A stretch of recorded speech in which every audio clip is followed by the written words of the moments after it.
Whereas this course focuses on disciplines, where we're going to start is with the discourse community. Sometimes, I think because they both begin with D, people get a little confused. Your discipline is the thing that you're going into. It's the work that you're going to do. It is the basis of why you are in college and where you want to go after college. Now, the term discourse community refers to a group of people who are in discourse about a topic. In other words, they are speaking about it, they're writing about it, they're engaging information and ideas regarding that thing. And the community itself, it can be either formal or informal. But for our purposes, we're probably looking at a local group that may be affiliated with the school, or an online presence that is not necessarily the entire discipline, just a number of people who are interested in a particular aspect of your discipline, and that's where information is shared. John Swales, and John's later in the readings that we have, engages 6 characteristics that identify a discourse community.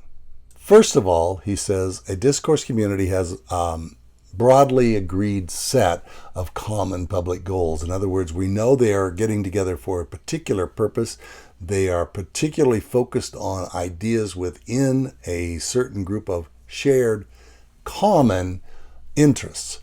Second, a discourse community has mechanisms of intercommunication among its members. This means they're able to either email each other. It could be it could be a message board.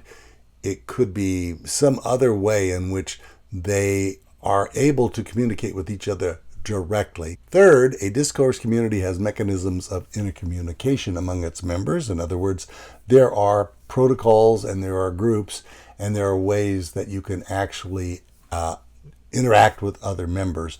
Very often this is just a list of comments or whatever, but in person it could be another way of getting intercommunication among the members.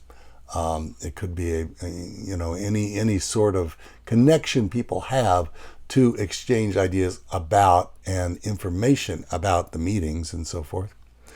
A discourse community utilizes and hence possesses one or more genres in the communicative furtherance of its aim. In other words, it specializes in particular genres being the way that the information is communicated. This, again, could be a web page which has a lot of opportunities for discussion. Could be a discussion board.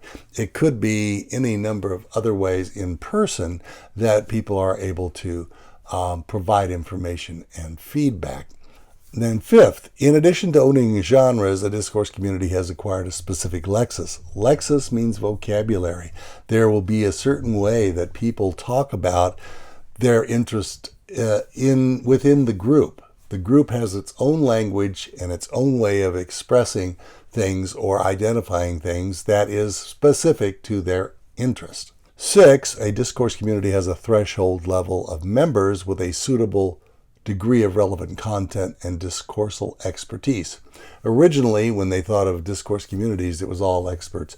Now, it's been loosened up a little bit. The concept is that there will be some people who are experts and there'll be some people who are noobs. And all of this says there is a certain level of knowledge that's present there that the noobs can hook into, if you see what I'm saying. So a discourse community, again, is a smaller group than a discipline, which is huge. And for purposes of our paper that's coming up, take a look at what these guys have to say, and Johns and Swales, and we'll look at some samples of how other people have handled discourse community analysis, and then we'll start talking about the first paper next week.